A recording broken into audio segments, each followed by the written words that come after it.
Hello all of you guys, welcome back to PW platform. मी दुर्गेश मकवान, आपल्या सगळ्यांचं मनपूर्वक स्वागत.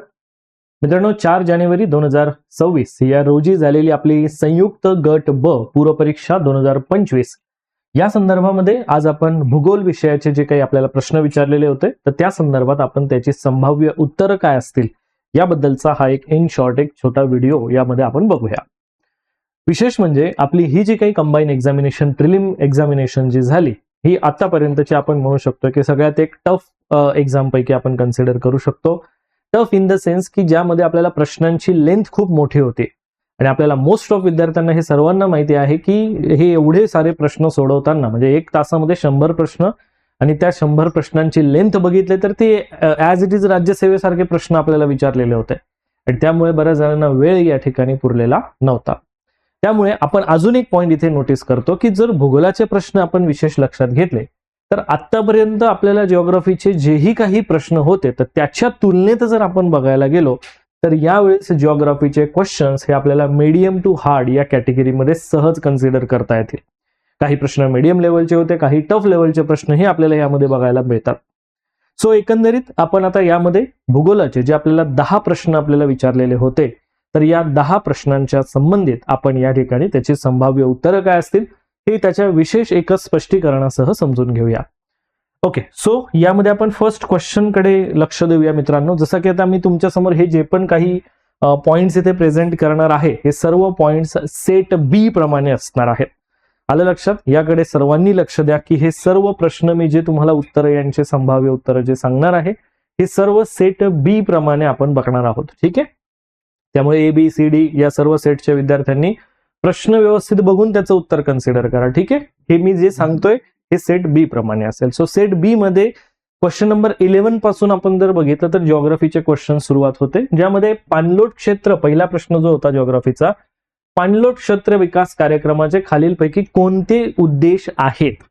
आता या प्रश्नाच्या संबंधित बघितलं तर पहिला उद्देश तर आपल्याला माहिती आहे की भूमी उपयोजन आणि उत्पादनामध्ये पर्याप्त वाढ करणं, वाहत्या पाण्याचा योग्य नियंत्रण करणं आणि त्यानुसार या पाण्याचं नियंत्रण करून भूमीचं क्षरण थांबवणं म्हणजे झीज थांबवणं. सो हे पहिले 2 स्टेटमेंट तर बरोबर आहे. तिसरं स्टेटमेंट होतं गुंतवणूक कमी करणं आणि उत्पादन खर्च वाढ करणं. सो हा एक पॉइंट यामध्ये कन्सिडर होत नाही, हा एक त्याचा उद्देश समाविष्ट नाही. त्यामुळे आपल्याला हे बघायला मिळेल की या क्वेश्चन नंबर 11 मध्ये थर्ड स्टेटमेंट सी स्टेटमेंट जे आहे हे चुकीचं आहे. त्यामुळे आपल्याला पर्यायामधून जो ऑप्शन निवडायचा आहे तो म्हणजे ऑप्शन सेकंड ए आणि बी हे याचं योग्य उत्तर असेल. नेक्स्ट क्वेश्चन कडे जाऊया आपण. पुढचा प्रश्न आपल्याला दिलेला होता क्वेश्चन नंबर 12 की ज्यामध्ये काही विधानं दिलेले होते आणि या विधानांमध्ये आपल्याला सांगितलेलं होतं की बरोबर विधानं कोणती आहेत त्याकडे विशेष लक्ष द्या. आता यामध्ये पहिला जो स्टेटमेंट आपण बघतो की रायरेश्वरापासून शिंगणापूर पर्यंत पसरलेल्या रांगेला शंभू महादेव डोंगर रांग असं म्हटलं जातं. वास्तविक आपण एक जनरल ट्रिक लक्षात ठेवत असतो, बरोबर की नाही.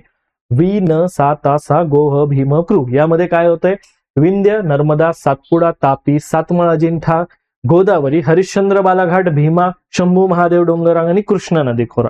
यानुसार आपल्याला कोणत्या रांगानुसार कोणते खोरे वेगळे झालेले आहे. प्रश्न सोपा होता पण तुम्ही नोटीस करा की एवढं सगळं वाचण्यामध्येच तुम्हाला बराचसा टाइम जातो. जसं मी ऑलरेडी आपल्या मॅरेथॉन सिरीज मध्येही सांगितलं होतं की क्वेश्चनची लेंथ कंबाईन साठी सुद्धा मोठी होत चाललेली आहे. याकडे तुम्ही बारकाव्याने लक्ष द्या आणि ते की आपल्याला यावेळेस तर खूप चांगल्या प्रकारे याचा इम्पॅक्ट जो आहे हा भयानक आयोगाने दाखवून दिलेला आहे. त्यामुळे इथे लक्षात घ्या, वास्तविक विधान सोपे होते. रायरेश्वरापासून शिंगणापूर पर्यंत ही जी रांग आहे ही शंभू महादेव डोंगर रांग म्हणतो आपण. सातपुडा पर्वत रांगेमुळे जर बघितलं तर ही सातपुडा पर्वत रांग की ज्याच्यामुळे नर्मदा आणि तापी नदी वेगवेगळी झालेली आहे. यामध्ये नद्यांचा जो पॉइंट आहे तो मी तुम्हाला थोडा ब्ल्यू कलर मध्ये दाखवतो म्हणजे काय होईल की तुम्हाला थोडंसं समजणं इझी होऊन जाईल. हे बघा, ही नर्मदा नदी, तापी नदी, गोदावरी नदी, भीमा नदी आणि कृष्णा नदी. आता यामध्ये जर आपण बघितलं नर्मदा तापी पश्चिम वाहिनी आल्या आणि बाकीच्या पूर्व वाहिनी आल्या. सिमिलरली आपण या ठिकाणी बघतोय की हरिश्चंद्र बालाघाटमुळे आपल्याला गोदावरी आणि भीमाचं खोरं वेगळं झालंय. गोदावरी आणि तापीच्या खोऱ्याला बघा, गोदावरी आणि तापीच्या खोऱ्याला सातमळ अजिंठा रांगेने वेगळं केलेलं आहे. सो हे आपल्याला स्टेटमेंट बघायला मिळेल. त्यामुळे हे वरचे 4ही स्टेटमेंट ऍक्च्युअल बरोबर आहेत, जे की वरील सर्व विधाने ऑप्शन डी हे याचं करेक्ट आन्सर असेल. त्यानंतर क्वेश्चन नंबर 13चा एक भाग आपण बघतो की ज्यामध्ये कोणती विधानं चुकीची आहेत. बऱ्याच वेळेला आपण इथे कन्फ्यूज होऊन जात असतो, त्यामुळे आवर्जून लक्षात घ्या की चुकीची विधानं विचारली तुम्हाला की कोणते स्टेटमेंट्स या ठिकाणी रॉंग आहे. तर कामठी कोळसा क्षेत्र हे आंब नदीच्या खोऱ्यात आहे हे चुकीचं असून हे वास्तविक जर आपण बघितलं तर तुम्हाला कन्हान नदीच्या खोऱ्यात आपल्याला बघायला मिळत असतं. हे आंब नदी नसून कन्हान नदीच्या खोऱ्यामध्ये आहे. वर्धा खोऱ्यातील कोळसा क्षेत्र हे चंद्रपूर आणि यवतमाळ जिल्ह्यामध्ये आहे हे विधान याचं वास्तविक बरोबर विधान आहे. उमरेड कोळसा क्षेत्र हे कन्हान नदीच्या खोऱ्यामध्ये नसून हे आंब नदीच्या खोऱ्यात आहे. म्हणून जर तुम्ही बघितलं तर या ठिकाणी तुम्हाला एक दिसून येणार की इथे हे इंटरचेंज केलेलं होतं. आलं लक्षात? इथे एक्सचेंज केलेली माहिती आपल्याला दिसून येत होते. बरोबर, ठीक आहे. पण आता करेक्ट स्टेटमेंट आपल्याला समजलं की फक्त बी बरोबर आहे. सी मध्ये आपण जर बघितलं तर तुर्भे या ठिकाणी आपण कॅनडाच्या सहाय्याने अप्सरा सुरू केलेली नसून ती ब्रिटनच्या सहाय्याने केलेली आहे, म्हणजे हे चुकीचंच आहे. ब्रिटनच्या सहाय्याने सायरस नसून कॅनडाच्या सहाय्याने आपण सायरस सुरू केलेले आहे, हे लक्षात घ्या. त्यामुळे हे जे विधान दिलेलं होतं हे आयोगाचं चुकीचं होतं. मी याच्यामध्ये दुरुस्ती पण करून दिलेली आहे तुम्हाला की जेणेकरून तुम्हाला समजेल. मग ए, बी आणि डी, सॉरी ए, सी आणि डी हे जे विधान आहेत, ए, सी आणि डी हे चुकीचे. आपल्याला विचारलं होतं चुकीचे विधान कोणते. सो याचं थर्ड हे आन्सर आपल्याला देत आहे. पुढे क्वेश्चन नंबर 14 दिलेला होता. हा प्रश्न थोडासा टेक्निकली आपण जर बघायला गेलो तर थोडा जास्त मजबूत म्हणता येईल किंवा थोडा जास्त हार्ड लेवलला म्हणता येऊ शकेल. त्यामुळे अगदी प्रिसाइज इन्फॉर्मेशनवर हा प्रश्न होता. पण हा सेट बी मधला प्रश्न, सिलेबस मध्ये जो प्रमुख पीके हा जो टॉपिक दिलाय त्यावरचा हा प्रश्न. जसं की महात्मा फुले कृषी विद्यापीठाचा, आता महात्मा फुले कृषी विद्यापीठाला आपण दोन नावांनी ओळखतो. जसं की बघा, महात्मा फुले कृषी विद्यापीठ किंवा महात्मा फुले ऍग्रिकल्चरल युनिव्हर्सिटी, त्याचा तो शॉर्ट फॉर्म इथे आहे MPKV किंवा MPAU. आलं लक्षात? बरं, इंग्लिशमध्ये आपण त्याला MPAU म्हणूया, मराठीमध्ये कन्सिडर करत असताना आपण त्याला MPKV म्हणूया, कृषी विद्यापीठ. महात्मा फुले कृषी विद्यापीठाचं डाळिंब तंत्रज्ञान संशोधन केंद्र हे लखमापूर येथे आहे. लखमापूर हे नाशिक जिल्ह्यामध्ये चांदवड तालुक्यामध्ये आपल्याला दिसतंय, जिथे डाळिंब संशोधन केंद्र आहे. फुले यशोदा गव्हाचं जे वाण आहे हे महात्मा फुले कृषी विद्यापीठाने 1998 मध्ये विकसित केलं. आता बऱ्याच जणांचं म्हणणं आहे की सर हे ज्वारीचं वाण आहे, पण पॉइंट असा आहे की महात्मा फुले कृषी विद्यापीठाचं जे गहू संशोधन केंद्र आहे त्याच्या द्वारा 1998 मध्ये NIAV 301 हे एक वाण त्यांनी तयार केलेलं होतं की ज्याला फुले यशोदा हे गव्हाचं वाण म्हणून बघितलं जातं. त्यामुळे हे जर स्टेटमेंट आपण बघितलं तर हे सुद्धा स्टेटमेंट थोडं बरोबरच आहे. महाराष्ट्र कृषी विद्यापीठाचं कार्यालय मुंबई येथे होतं. आता वास्तविक हे कार्यालय 3 ठिकाणी बदललेलं आहे, जसं की अगोदर मुंबई, नंतर पुणे, नंतर राहुरी. आलं लक्षात? म्हणजे आता राहुरीला आहे सध्या. जर आपण बघितलं तर ते राहुरीला बघायला मिळत असतंय. त्यामुळे अप्रॉक्सिमेट आपल्याला बघायला गेलं तर हे सगळे स्टेटमेंट बरोबर आहे. त्यामुळे ए, बी आणि सी, फोर्थ ऑप्शन जो आहे हा या ठिकाणी याचं बरोबर उत्तर असेल. पुढे क्वेश्चन नंबर 15 जो दिलेला होता, यामध्ये आपल्याला दिलेला आहे की महाराष्ट्रात खाली दिलेल्या विधानांपैकी कोणती विधानं अचूक आहेत. अचूकचा अर्थ आपल्याला जर कळला नाही ना तर इंग्लिश प्रश्न बघायचा, तिथे समजून जातं लगेच की आपल्याला करेक्ट विधानं कोणते ते विचारलेलं आहे. येते लक्षात? अचूक, बिनचूक असे जर का प्रश्न आले आणि त्यावेळेस जर आपल्याला लॉजिकली जर ओळखता येत नसेल तर डायरेक्टली आपण इंग्लिश नाव वाचायचं, तर ते कळून जाते की काय करायचंय. ठीक आहे. आता पहिलं स्टेटमेंट होतं की महाराष्ट्रामध्ये पावसाळ्याच्या आरंभी पश्चिमेकडून पूर्वेकडे वायुभार हा कमी होत जातो. पश्चिमेकडून पूर्वेकडे वायुभार कमी होतो म्हणजे ऑलरेडी आपल्याला माहिती आहे पावसाळ्याच्या आरंभीला. कारण वायुभार ही कन्सेप्ट आपण कशाशी कन्सिडर करतो? तापमानाशी कन्सिडर करतो. कोकणकडे समतापमान, विदर्भाकडे विषम तापमान. ऑलरेडी आपल्याला त्यावेळेस कळून येतंय की विदर्भाकडे आपल्याला कमी दाब जो आहे हा जास्त बघायला मिळत असतो. त्यामुळे हे विधान बरोबर आहे. दुसरं विधान आहे की राज्यातलं पर्जन्याचं वितरण हे प्रामुख्याने नैसर्गिक वनसंपत्तीच्या वितरणावर अवलंबून असतं. तर टेक्निकली हे विधान चुकीचं आहे, कारण यामध्ये वनस्पतींचं वितरण हे भौगोलिक आधारावर समजत असतंय. पण अजून एक स्टेटमेंट येतंय की वनस्पतींची संरचना ही आपल्याला तिथल्या हवामानाच्या आधारावर ठरताना दिसत असते. म्हणजे वनस्पती त्या भागामध्ये कसं, हे कसं ठरेल की त्या ठिकाणचं ऑलरेडी पाऊस कसा आहे. त्यामुळे व्हाईस वर्सा जर आपण बघायला गेलो तर पर्जन्याचं वितरण हे वनस्पतींवर नसून हे वनस्पतीच उलट या पर्जन्यावर डिपेंड असतात. आलं लक्षात? त्यामुळे हे जर विधान आपण कन्सिडर करायला गेलो तर हे थोडं चुकीचंच विधान आहे, म्हणून आपण इथे चुकीचं कन्सिडर करतो. बरोबर की नाही? थर्ड स्टेटमेंट जे आहे, नैऋत्य मोसमी वारे घाट माथ्यावरून पूर्वेकडे जातात त्यावेळेस त्यांची बाष्प धारण क्षमता ही वाढत असते. आलं लक्षात? ज्यावेळेस त्यांची वॉटर व्हेपर होल्डिंग कॅपॅसिटी जी आहे ही ऍक्च्युअल मध्ये वाढते, कारण घाट माथ्यावर ज्यावेळेस यांचा सॅच्युरेटेड झालेले मॉइश्चर लॅडन एअर जी असते त्यामुळे तिथे खूप मोठा पाऊस पडून जातो. त्यामुळे आता त्या वाऱ्यांमध्ये बाष्प धारण करण्याची क्षमता जी ही वाढलेली असते, मग पुढे जाताना ते बाष्प धारण करण्याची क्षमता त्यांची जास्त असते. त्यामुळे हे विधान आपल्याला करेक्ट दिसेल. डी विधान आहे की विदर्भामध्ये पश्चिमेकडून पूर्वेकडे जात असताना पावसाचं प्रमाण हे वाढत जातं, तर ऍक्च्युअल हे ही स्टेटमेंट बरोबर आहे. त्यामुळे आपल्याला ए, सी आणि डी हे आपले करेक्ट स्टेटमेंट आहेत, हे याचं करेक्ट उत्तर असेल. ठीक आहे. क्वेश्चन नंबर 16 आपल्याला दिलेला आहे की खालीलपैकी कोणती विधानं बरोबर आहेत, करेक्ट कोणती आहेत ते विचारलंय. आता वैतरणा आणि तानसा उल्हास नदीच्या उपनद्या आहेत. हे वास्तविक जर बघितलं तर हे चुकीचं आहे, कारण वैतरणा वेगळी नदी आहे, उल्हास वेगळी नदी आहे. ठीक आहे. आणि तानसाचा जो ऑप्शन दिलेला आहे, वास्तविक तानसा जी आहे ही वैतरणाला डाव्या बाजूने येऊन मिळते. त्यामुळे हे जे स्टेटमेंट आहे हे कम्प्लिटली रॉंग आहे. दुसरं स्टेटमेंट आहे की खानापूर पठाराच्या दक्षिणेला कृष्णा नदीचं खोरं आहे. ऍक्च्युअल हे स्टेटमेंट बरोबर आहे, कारण हे सांगली जिल्ह्यामध्ये आहे.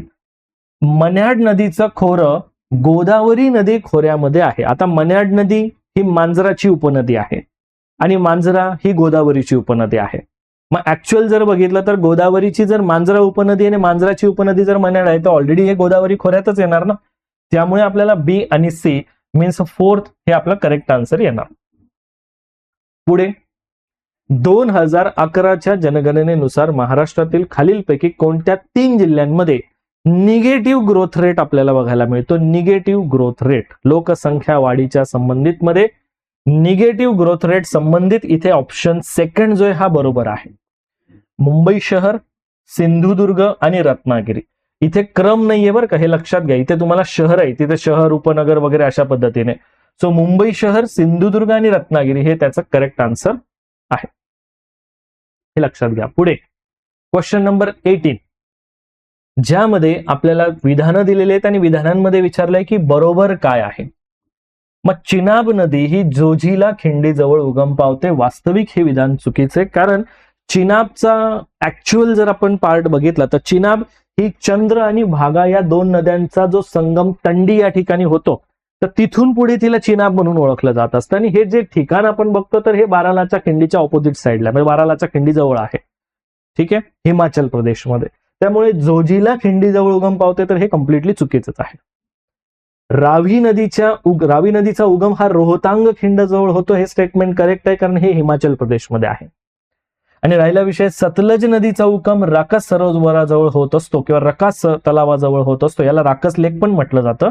तर हे ऑलरेडी भारतामध्ये प्रवेश करते त्यावेळेस ते शिपकिला पास मधून करते. हेही विधान बरोबरच विधान आहे. त्यामुळे आपल्याला विचारलेलं होतं की बरोबर विधान कोणते, तर बरोबर विधानांमध्ये आपल्याला बी आणि सी हे इथे करेक्ट बघायला मिळेल, म्हणजे थर्ड हे आपलं करेक्ट आन्सर असेल. क्वेश्चन नंबर 19 दिलेला होता की संचलनालय which district in Maharashtra have more iron ore mineral deposit as per the statistics of 2014 by the Directorate Mining Department Nagpur. मग यांच्या द्वारा म्हणजे आपण म्हणतो ना या खनिज विभाग नागपूर यांच्या 2014च्या आकडेवारीनुसार गडचिरोली या ठिकाणी सगळ्यात जास्त लोह खनिजाचे साठे आहेत. सो गडचिरोली हे याचं करेक्ट आन्सर आपल्याला बघायला मिळत असतंय. ह्या 19व्या प्रश्नाचं हे करेक्ट उत्तर आहे. आणि 20वा प्रश्न होता मॅच द पेअर. आता मॅच द पेअर मध्ये तुम्हाला अजून एक पॉईंट दिसतो की आता मोस्टली मेन बघा, तुम्ही जर अशा प्रकारचे प्रश्न जर नोटीस केलं तर तुम्हाला एक पॉईंट इथे क्लिक होईल की सर हे मेन्सचे प्रश्न प्रिलिम्सला यायला लागले, कारण मेन्सच्या दर्जाचे प्रश्न यावेळेस प्रिलिमला होते जॉग्रफीच्या संबंधित. खास करून आपण म्हणतोय सगळ्याच विषयांप्रती होते, पण आता जॉग्रफी रिलेटेड आपण बघितलं की क्वेश्चनची लेंथच बऱ्यापैकी मोठी होती. जसं की या ठिकाणी कोपेनचं हवामान विभाग आणि त्याचे हवामान प्रकार दिलेलं होतं. सो आता CWG याला आपण मेसोथर्मल क्लायमेट म्हणत असतो. BWHW याला आपण उष्ण वाळवंटी हवामान म्हणतो. DFC याला आपण थंड आणि आर्द्र हिवाळा म्हणतो. आणि AMW याला उष्ण कटिबंधीय मोसमी हवामानाचा प्रदेश म्हणून आपण बघतो. त्यामुळे जर या प्रकारे जोड्यांची जुळणी योग्य असेल तर option A is the correct answer. येते लक्षात. आणि हे तुम्हाला लक्षात घ्यायचंय मित्रांनो, नक्कीच या वर्षी आपली झालेली ही जी कंबाईनची ग्रुप बी एक्झाम होती ही नक्कीच वरच्या दर्जाची एक्झाम होती, जिला आपण कन्सिडर मीडियम टू हार्ड लेवलमध्ये कन्सिडर करत असतो. आणि यामध्ये आपण भूगोल विषयाची संभाव्य उत्तरे काय असू शकतील त्याचा हा एक इन शॉर्ट व्हिडिओ या ठिकाणी आपण बघितलेला आहे. यावरून हा व्हिडिओ बघितल्यानंतर भूगोलाचे किती प्रश्न तुम्ही अटेंड केले आणि ह्या किती प्रश्नांपैकी तुमचे उत्तर किती बरोबर आले हे कमेंट सेक्शन मध्ये कळवायला विसरू नका मित्रांनो. ओके, सो हे नक्कीच सांगा की तुमचे किती या ठिकाणी जिओग्राफीच्या क्वेश्चन पैकी बरोबर आलेले. So all of you guess thank you. भेटूया आपण नेक्स्ट सेशन मध्ये. जय हिंद.